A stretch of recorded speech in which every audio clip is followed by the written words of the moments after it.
Expectations are something you think should happen or should not happen without you having to say anything. Like, this is just how it should be.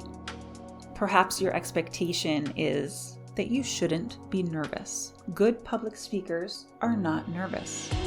Another great mindset is to detach from the outcome of the speaking moment.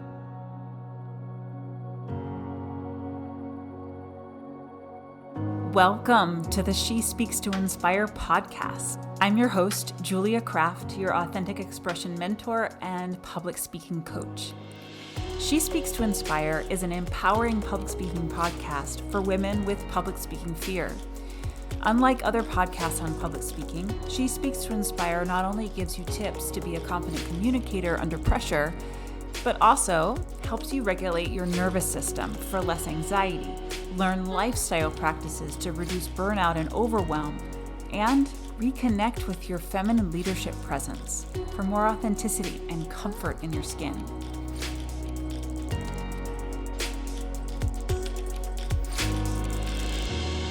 I believe it's the quiet ones, especially the quiet women, who have the most important ideas. I believe the world really does need your voice.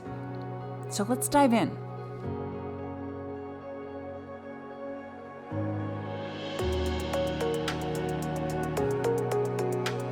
Ooh, this is a good topic, expectations. Ooh, I talk about this all the time with my clients. It's a deep one that we're gonna dig into today.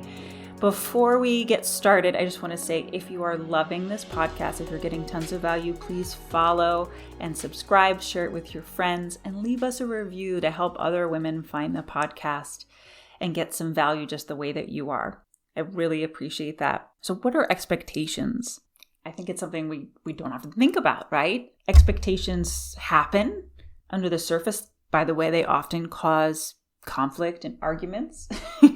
And then we move on and often don't question our expectations. I want to talk about expectations in terms of public speaking because a lot of times we have expectations of ourselves. The women that I work with will have very, very strong expectations of herself that she's not meeting, she's not living up to. And it's one of the big reasons why her anxiety persists. Yet you probably also have expectations of your audience, how they should respond, how you'd prefer that they respond, how they would respond if you were doing a good job. Whew. The combination of these two expectations can create a lot of anxiety. So let's unpack this. What are expectations? Expectations are something you think should happen or should not happen without you having to say anything, without you having to explain it or talk about it. Like, this is just how it should be. Notice the word should in there. You can probably already tell how this sets you up for failure. First of all, if there's an assumption that something should happen without you saying it, it means there's not an explicit contract or agreement on both sides that that's how it should be or that's how it will be. Miraculously, when both sides seem to be the same, there's no issue. But when they're not, all of a sudden there's conflict and discomfort and awkwardness, disappointment. You're really setting yourself up for disappointment. Let's do an example of you with yourself. Perhaps your expectation is that you shouldn't be nervous. Good public speakers are not nervous. This is a common one. Now, between you and your nervous system, did you make this agreement? Did you sit down and say, yes, that works for me. Oh, that works for me too. Okay, great. Let's do that. Let's not get nervous anymore about public speaking. Also, did you have this agreement with the world? Did other people say, yes, the best public speakers aren't nervous, therefore you shouldn't be? And you said, yes, I agree. And there was an agreement there. No, neither of those things have happened. It's all in our own heads, completely disconnected from our own body and from the reality of the people around us, the reality of the world around us. Can you see how this sets you up for failure and disappointing yourself and disappointing other people? Disclaimer here as an aside, we all walk around with hundreds, thousands of unconscious expectations all the time. So this is not going to be 100% solved anytime soon. That would be an unrealistic expectation.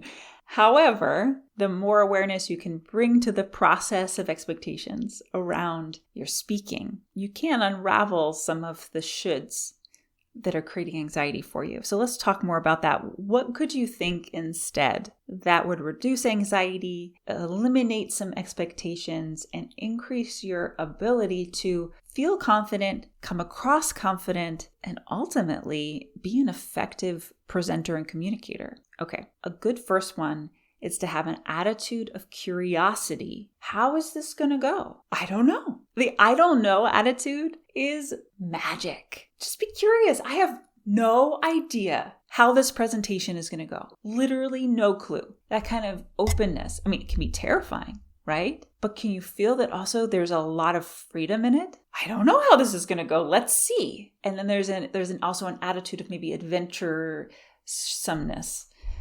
Willing to go on the journey, the adventure of this presentation and see where it's going to go. That attitude and mindset will set you up to be able to improvise and flow in the moment wherever a conversation or presentation goes, wherever your mind or your body goes. It's sort of like now you're going down river, now you're going downstream. Another great mindset is to detach from the outcome of the speaking moment, whether that's, get the sale or not, get the job or not, or have them like me or not, do a good job or not, whatever it is in your mind that this outcome that you expect that you're going to live up to. What would it be like to detach from the outcome? When we detach from the outcome, what's underneath there? In my experience, what's always underneath, waiting for you to just pay attention to it, is an experience within your body of being okay.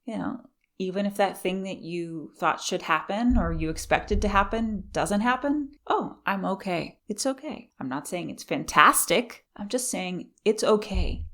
Yeah. So with the nervousness, if you let go of the idea, the expectation that you should not be nervous, then you get into that presentation, you feel the butterflies in your stomach and the little bit of shakiness in your voice when you get started. But you're also aware of, oh, I'm okay. Like, it's okay to be nervous. It's okay to be here right now with how things are.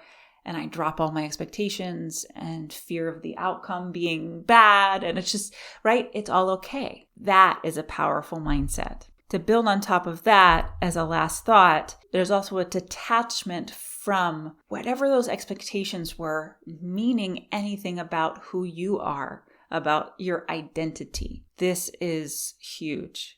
If your expectation is that you should never be nervous, and if you are nervous, it means that, number one, you're a bad presenter. Number two, nobody's going to like you or nobody's going to hire you. It means all these things, right? We make it mean all these things about us as people, about our identity. What are you making it mean? What if you detach the expectations from your identity so that no matter what happens, again, you're okay and your identity is intact? Nothing's touched it. That is the root of self-confidence, the pure experience of self-esteem. This is all easier said than done, right? But I hope it helps you to tease apart some of the expectations that are causing you anxiety, fear, nerves. Let me know in the comments here what came to mind about your own expectations and what you're going to shift in the future. Thanks for listening. This has been She Speaks to Inspire with Julia Kraft, your authentic expression mentor and public speaking coach. I'm so glad you joined me. And I hope you got so much out of this episode. If you want to learn more about Speak to Inspire training programs and get inspired, head over to speaktoinspire.com or follow us on Instagram at She Speaks to Inspire. Never forget, the world needs your voice, and it's time for you to speak to inspire. See you on the next episode.